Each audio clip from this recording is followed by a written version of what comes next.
Welcome to the Pope Prep High School Football Coaches Show. Today's show is brought to you by Clausen Group Realtors, local real estate sales, investment, and property management. We treat your home like it's our own. And the Tennessee Highway Safety Office. Remember, fans don't let fans drive drunk. Now, please welcome the host of the Main Street Preps High School Football Preview Show, Kyle Reynolds, and Pope Prep head coach, Brian Sneed. Welcome in, Coach Sneed. Last Friday night took a tough non-region game. Talk a little bit about that game and the challenges that you had on the week that was fall break for this school, but you ended up having to play a game. Yeah, so that was an unfortunate product of our schedule, and we, traditionally our fall break fell on the first week of October. We anticipated that being the same this year, and after the schedule had been set, we were told that the fall break had changed to the second week, so a little bit out of our control. We played a good Rockville team, a 6A program, who's, they had a lot of kids on their roster and a lot of talent and senior heavy, and coming in and trying to play a game against an opponent like that on fall break just kind of adds to the adversity throughout the week. And I don't think we handled that adversity as well as we could have. I do think we had a couple good days of practice, considering it being, the guys are out of school and most of their friends are off other places on fall break. But as far as, going into the game, and I talked to our team about this, the energy and just the atmosphere of our team was not where it needed to be for a Friday night game. And I think some of those things played into it. And we got to learn how to deal with that. And we got to learn how to, despite the circumstances or the events, as we call them, when we talk about E+R=O, we got to be able to respond better so that we have a better outcome. And talk also, this coming Friday is going to be your third game on a Friday where you're not in school. How challenging is that? Because you don't have the control over your players during the day. They're out of their normal routine, although this is kind of becoming routine this year. Right. Talk a little bit about how you try to get them ready for Friday night and what you all do with them. Yeah, so this is it's been an odd year as far as that goes. You said the third game that we haven't had school. So you try to do as much as you can to keep players on routine. Last week we had players come in a little bit earlier, just get them up out of bed and do some walkthroughs and stuff. We're trying to keep the time the same as much as possible. Our seniors are trying to take initiative. I talked to our captains last night about, making sure that they're calling teammates, making sure they're getting up out of bed, they're not sleeping too late, and getting them out of their routine. And really, it comes down to just a mindset of I'm gonna do everything I can to prepare myself physically and mentally for this game, despite, like we talk about, the events, the adversity that the day brings with just being out of routine and out of school. Offensively, Hudson Holman, 207 yards. Of course, a lot of those yards, almost half of those yards came on one play late in the game, a 92-yard touchdown pass. Talk about his performance, and offensively, the challenge that you faced when Elijah Robb goes down and how difficult that is to replace a talent like that. Yeah, so it's no secret. Everyone knows Elijah's been kind of where our offense runs through. We're running the ball to set up everything else. And when he went down, we had to try to, change things around a little bit. We tried to stick with the running game. Jackson Bonnerhar went in there, and then Nathan Fessmeyer went in as well at running back. It's tough for those guys because they're not used to carrying the ball. When you have a running back that's he's got 1,200 yards rushing on the season and used to carrying the ball 30 to 40 times a game, and then you're throwing some other guys in there that aren't used to those types of carries. And don't see it as much in practice. It makes it tougher on the offense. So we had to kind of go to the air a little bit more. But that presents a challenge in of itself because now the defense can adjust. They know the running game is not where it was. So now that they can adjust and cover and defend the passing game a little bit better. But Hudson had some tough plays in there. We had a pick six that kind of put the game to a 3-score game in the first half, and a tip ball interception later in the second half. And so, he did a good job. He does a good job of just keeping composure. We got to get him to a point where he's learning through those mistakes and not repeating the same mistakes over and over. And again, we talk about he's a freshman quarterback. He's gotten better throughout the year. He's going to keep improving and keep getting better the more reps and experience that he has. So, it's a growing process. We talked about, our virtue of the week this week is trust. We talked a lot about trusting each other, and then also being trustworthy, like allowing your teammates to trust you. We talked about trusting the process, not only, with the football process and everything, but just with our faith life and trusting God's process for us, and understanding that, not everything's going to be just spoon-fed to us throughout our life. We're going to have to go through the experiences and the ups and downs of learning through mistakes and learning through tough periods of our lives, and the importance of, instead of rejecting the process, being engaged in it and being an active participant in it. And that's where we're at right now, I think, in our program. And this year specifically is we've had a lot of young guys that have not had a ton of starts to start the season. And so we're learning through this process of the season of where we need to be, learning through the mistakes, learning through the adversity. And we want to be trying to play our best football, week one of the playoffs. We're not there yet. I think we're progressing that way. Sure. But we still keep going, learning through the ups and downs. And getting Elijah healthy, the next 3 games, he has a chance to do something pretty spectacular here at this school. He sits currently 4th all-time in the rushing list, not that far behind the top spot. So he's got a great opportunity ahead of him if you can get him back out there. Yeah, so we're trying to get him healthy. Not only just for our team, but he's got a chance to break the all-time rushing record for the season. And you look at the names in front of him, and there's some incredible running backs that have come through here with, Antoine Roberts, who to go on and play at Wisconsin, and then now is at Marshall, and you got Golden Tate up on that list, who we all know the career that he had, and then his brother Wesley Tate had an incredible career at Vanderbilt. So, Elijah being just on a list with those names is awesome. And so we got 2 home games. It'd be great for him to be able to break that record in front of the home crowd, and I think that adds a little extra motivation. And we talk about in our program, those are perishable crowns. That's a crown that not many people are going to remember later on in his life.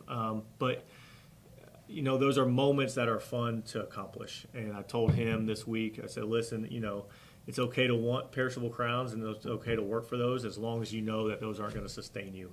And I think he's the type of kid that knows that and knows the difference between the perishable and the imperishable.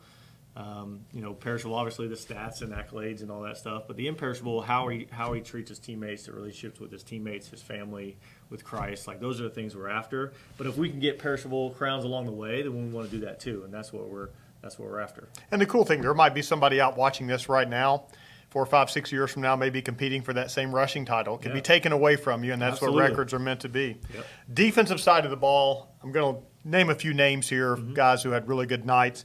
Preston Turner, Evan Nassari, Xander Palmer, Luke Latham, among just a few of many who had multiple tackles, fumble recovery. Talk a little bit about your defensive effort in a game that you kind of fought your way back into, it seems like, and I know it didn't start the way you wanted to. Yeah, so, the tackling has been a point of emphasis for our program this year. We started off struggling in that area. We've improved. Luke Latham, first year playing in our program, and he comes out and has 5 solo tackles, and as a corner he's tackling in space, and those are tough tackles to make. We talked about Evan Nassari quite a bit. Preston Turner's coming off a game where he didn't play because of an injury, and comes out and is able to make some tackles in the backfield. And Xander and Kyron have done a good job all year as far as being our inside linebackers and kind of being the force of our defense right there. So, we're seeing little improvements throughout the week, throughout the season. Right now, what we need to focus on is making sure that the details and the discipline don't turn into big plays. And talking with Coach Carpenter, our defensive coordinator, it's not huge things that's happening, huge mistakes. It's 1 or 2 mistakes that are very seemingly insignificant that allow an offensive play to turn into a big play. So we need to be able to correct those. And we've done, watched a lot of film, and our guys, I think, understand that. And then now it's time to, we talk about all the time, stop talking about it and start doing it. So we're looking forward to getting back at it at Chattanooga Christian and seeing if we can correct those mistakes. But now we're going to step over to the TV and break down some plays. Again, by we mean he. Coach, let's head over to the TV. All right, now we're going to take a look at a couple plays from our game against Rockville last week. This was a huge play by our defense. This was the start of the game. Rockville has the ball on the plus 42-yard line. It's 4th and 11. They're going for it. Don't feel like they need a punt right here. So we need to get a stop, get the ball back to our offense. We do a good job right here. Coach Carpenter has a good coverage call where we have everybody covered up. You see Kyron Coleman coming off the edge. He's able to get pressure on the quarterback to make it a tough throw. But really we do a good job in coverage right here. We have man coverage underneath. You see we got man coverage here. Everyone's covered up. And then we also have 2 deep safeties. So really anywhere he throws, the ball is going to be contested. We get pressure on the quarterback, and we're able to get an early stop, get the ball back to our offense to start the game, which was huge for us. Here in the second quarter, it's 2nd and 1. Rockville has a tight end backside. They got 3 receivers to the front side here. We're thinking they're trying to spread us out a little bit so that they can, just pick up a first down right here. So we start creeping up our linebackers. We're playing for the run here. We got 3-on-3 on the outside that we're taking care of, but we want to make sure we stop the run, get them into a 3rd down situation.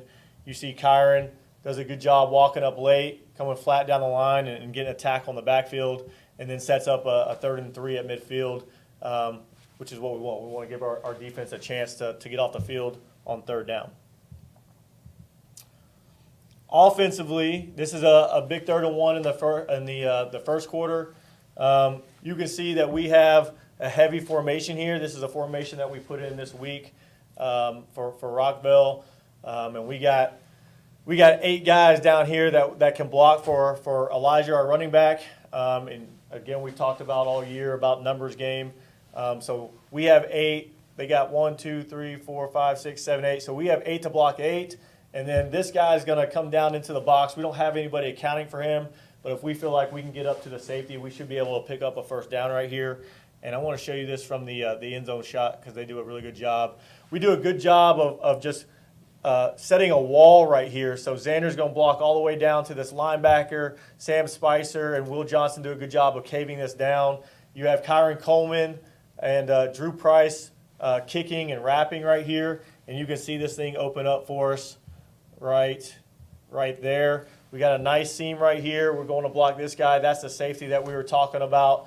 And then Elijah's going to get up in there, pick up a first down for our offense, and continue to drive the ball. This is later in the game, in one of our touchdowns that we had. So inside the red zone, this is we haven't been able. It's 3rd and 10 right here. We've struggled running the ball a little bit, so we start to get more into a spread formation. We have trips out here, so 3 receivers split out to this side. And you can see they have everybody. They got 4 guys over top of our 3 receivers. So, again, looking at the numbers, we'd rather go to this one-on-one matchup on the backside. They don't have any safety over there to help. That safety is now on the front side to help against these 3 receivers. So we have a play action right here. And then our receiver, Colton Parker, does a good job of making a move on this corner, getting inside, and then catching the football on a slant for a touchdown. So good job by Hudson. It's kind of seeing the numbers right there, knowing which side of the field he needs to attack based on those numbers. Colton does a good job, again, making a move, catching the football, and then getting in the end zone. Thanks a lot, Coach. Now Nina Halishell is going to sit down with the freshman quarterback, Hudson Holman. I'm here with Hudson Holman, our student athlete of the week. Hudson, a year ago you were playing middle school football, but now you're starting as a freshman on the high school football team. Tell me about that transition. Starting as a freshman, it was definitely tough, especially like the speed of the game. Everybody told me it was going to be a big jump if I did decide to, or if I was going to play, and if I did get the starting position. And I just realized that I had to think faster, do more, and use my brain a little bit quicker. So it's faster pace in high school. Talk a little bit about your progression this season from game 1, and you're about to play your 9th game. Yeah, so game 1 came out nervous, came out a little flat as a team. I was, of course, nervous for my first game, especially as a freshman. But week by week, I think I get a little bit more confident in my team, and as a team, we get more confident in each other. So my progression has worked very well. Elijah Robb has helped me progress, coaches, everything. He's done a great job helping me through tough times. I mean, we had a tough season, so I think we've progressed very well as a team, not only just me. Can you talk a little bit about the chemistry you have with the other Hudson Curley, our wide receiver? Yeah, me and him grown from game one, especially game one. We miscommunicated with some passes game one, so we talked about it. We knew that we had to get it straight, and that we knew that we were both going to depend on each other a lot this season, especially being a young team. Jackson Vonderhart, Mark Jerkovich, they've all played a big role as receivers as well. Trust those guys. But Hudson is my main man to go to. So yeah, I think we share the same name. So yeah. Now it's time for the rapid fire questions. Number 1, who's your favorite football player? Joe Burrow. What's the last TV show you binged? Outer Banks. What is your hype song on game day? No Sucker by Lil Baby and Moneybagg Yo. What is your dream college to attend? Texas. Go-to meal after a big win? Slim Chickens. So Clausen Group Realtors, we're a small niche shop, and we help people buy and sell their properties. We're involved with people when they buy and sell. They're not just a number. I'm a buyer specialist. All I do is help people find their next perfect home. And I'm in homes every day. If I'm not showing, then I'm previewing, so I know what's out there on the market. The experience with Matt and his group here at Clausen Realty was amazing. It was very much a family environment. It was very professional. It was incredible. I feel like we made friends for life. So if you need to sell a home or buy a home, our website is www.clausengrouprealtors.com. It was just a few drinks. I'm good. I thought it was good. After every game, we always have a few. It's no big deal. It was no big deal. Hey, I can hold my liquor. I thought I could hold my liquor.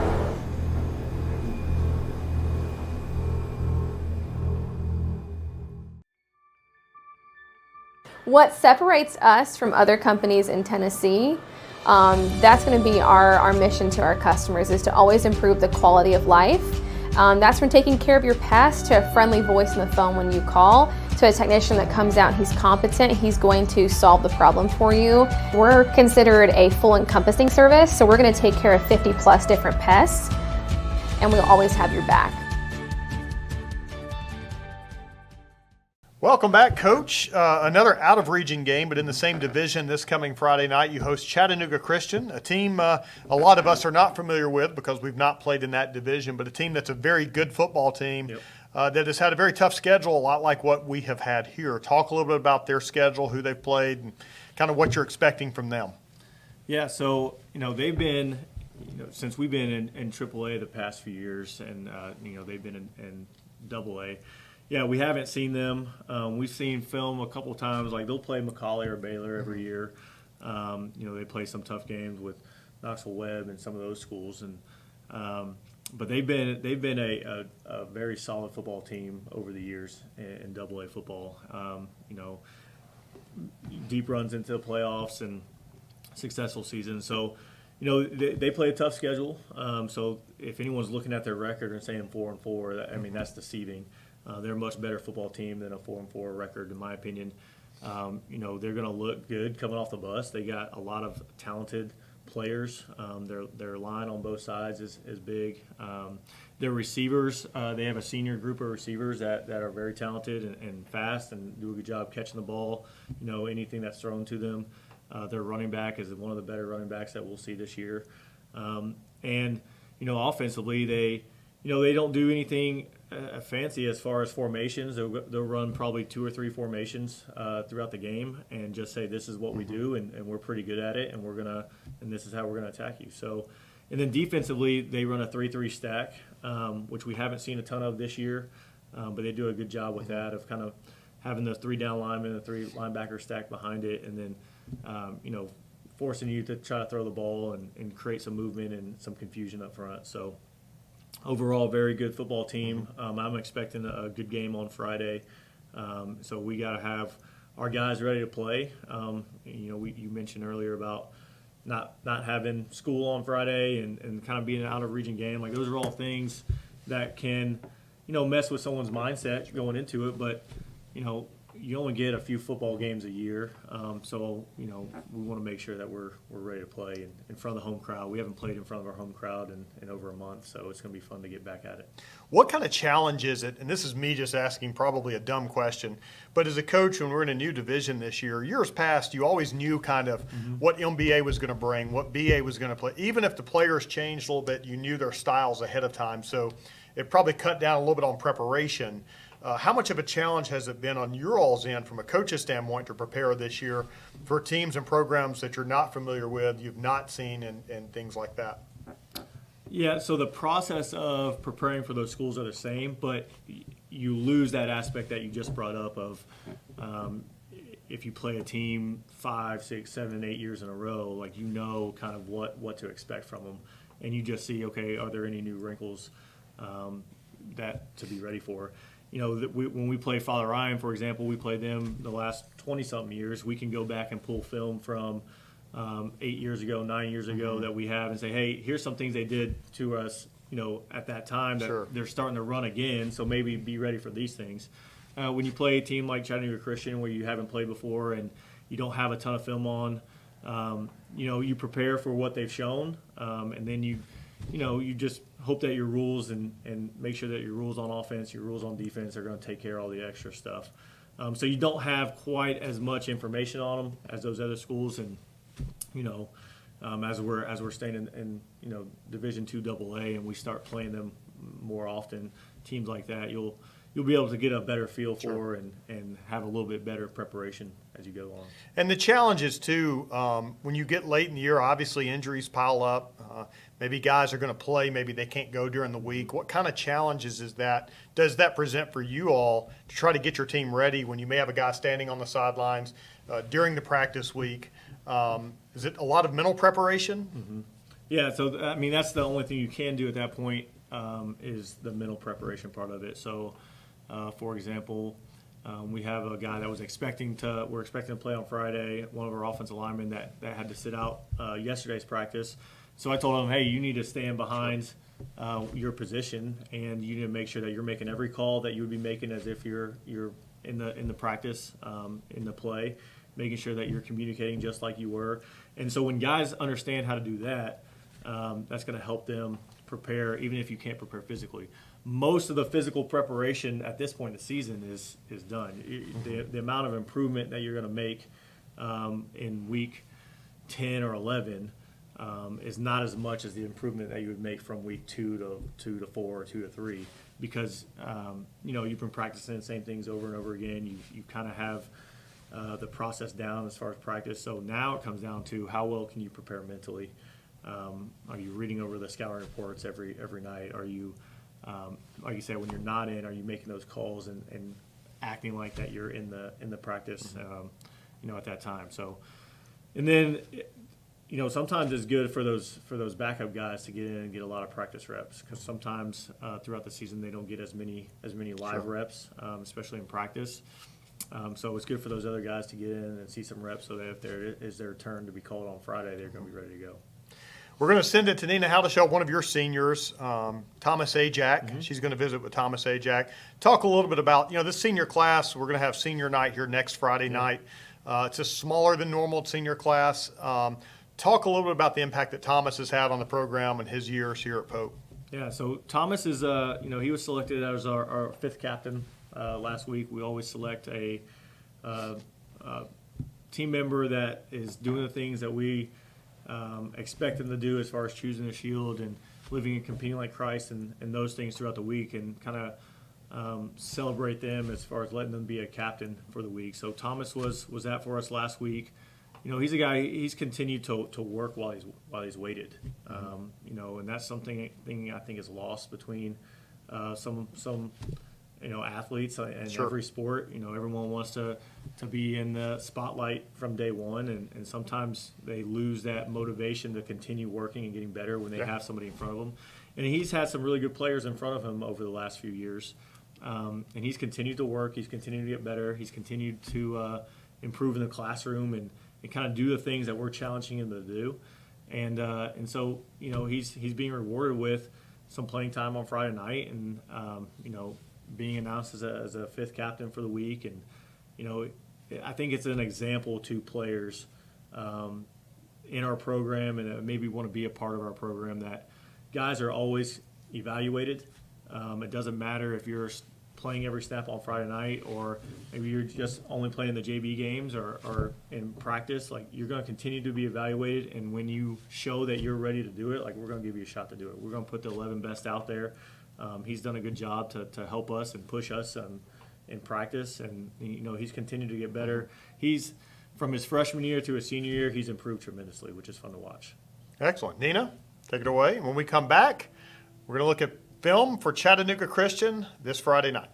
I'm here with senior Thomas Ajak. Thomas, what has been one of your favorite memories here at Pope? I would say just playing football with all my friends and all my teammates. It's been really fun this year and last year. So, for the third time this season, you guys have a game on Friday without school. Can you talk me through what that's like and how difficult it is? it kind of throws you off your schedule a little bit because you have to go to school. But I kind of like it because it allows you to kind of sleep in a little bit. It gives you more time to really think and process what you're going to do in the game. What are your plans after graduating Pope? I want to go to college and study finance and business.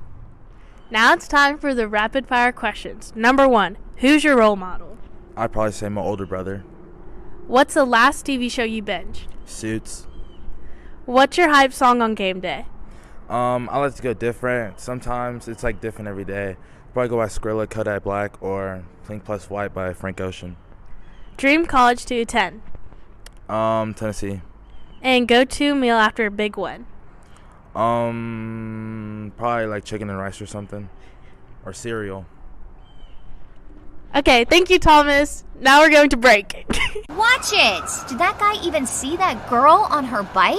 Just like looking for other cars before switching lanes, drivers should keep their eyes out for those traveling on bikes. When a crash occurs between a vehicle and a bike, it's the cyclist who is most likely to be injured. Give cyclists room and do not pass too closely. Riders have the same rights and responsibilities as those behind the wheel. Be aware, be alert. Brought to you by THSO, the Tennessee Highway Safety Office.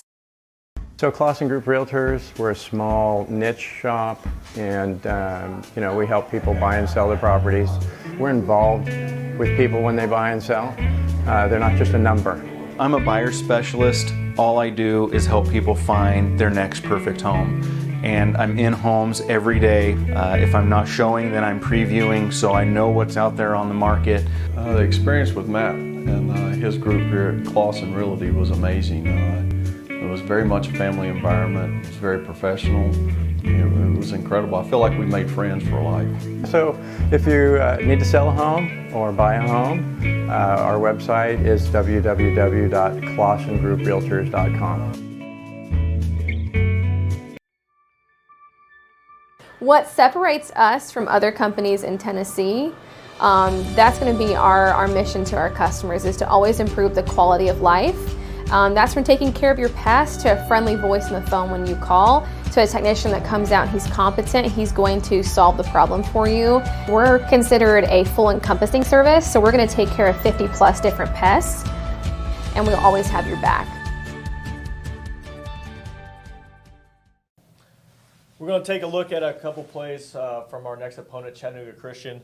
Chattanooga Christian's on offense right here. We've seen this formation quite a bit throughout the year. They got a trips look with an offset tight end right here. We call this FIB, which stands for formation into the boundary. So they got the majority of their receivers into the boundary. So they're lined up on the hash right here. The short side of the field is where they have most of the receivers. Usually, probably 80 to 90% of the time, offenses will have the majority of the receivers to the field side. And the reason why Chattanooga Christian is doing this is they're trying to get a one-on-one matchup out here with this receiver. So they're putting all their players into the boundary to kind of open up space out here. We talked about before, they have a strong running game with a very good running back. So you can see their opponent right here is kind of putting numbers in the box. They're allowing this space out here for this receiver, and they do a good job of kind of play actioning right here, get it to the receiver in space. They're all very good at catching the football, making guys miss, getting downfield, and going and make a big play.